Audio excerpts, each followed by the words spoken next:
This fall, the Nantucket Atheneum invites you to take a closer look at the island's only public library. We're very lucky to be able to offer a free library. This library has so much to offer the community, and if you can help somebody, it's a really great feeling. It overwhelms us too that people are so connected to our library. We challenge the misperceptions people have about libraries.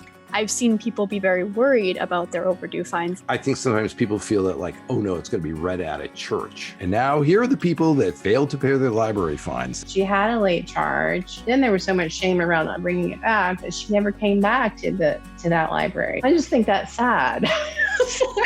We're not really a shushing library in children's. The shushing librarian. It is not a shush library.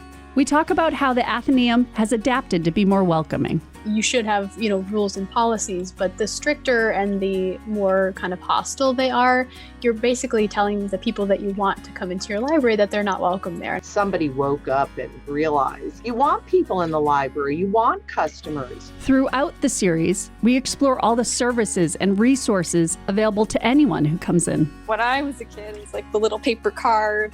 And now I wouldn't even have dreamt of all the access you get with online resources. Like we've got Libby at the Atheneum, we have Hoopla. I never thought I could download a TV show. Sometimes I think people come in with problems or something and they didn't even really think about asking someone at the library. Someone a while ago was asking about the Nantucket Yoho. Being open to whatever someone needs, we will try to figure it out. You'll get to know the staff members, their backgrounds, and how they ended up at the Atheneum. After a few years of that, I really decided that where my passions lay in information and knowledge. I worked at the middle school and high school for 15 years as the assistant to the school nurse. My career pre-library was in the financial services business. I decided to go to RISD for illustration, thinking I would like to make picture books. I had a really great director, and one of her real gifts was seeing people's strengths. Find out what it takes to become a librarian. To the common person, everyone thinks that Google replaces a librarian. I think people might be surprised that I took classes on management. I took classes on ethics. This young man came out of the teen library and he said, "Are you a librarian?" And I said, "Yes, I am." And I felt so proud in that moment. We'll talk about the importance libraries place on protecting and respecting your privacy. Everybody has a right to read what they want to read without judgment from other people. If you're within these four walls, we protect your privacy. It's really understanding the absolute imperative to protect the privacy of the patron, even if they don't think it's private. And I realized that they thought we were wrapping the books because of COVID.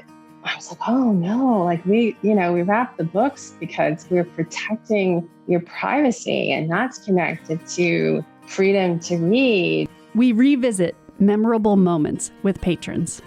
I was closing up the other day and this girl kind of walks up to my desk and I said, "Where did you come from?" She said, "I was over there reading." A group that came in and they needed assistance with typing up basically a eulogy for a funeral that they were going to. Over the course of a few months during the winter, he opened up, well, the reason why I'm moving this way is I was in a motorcycle accident. He would come in not every Tuesday or every Thursday and just talk about it a little. One mom came in with 2 little kids and an infant strapped on.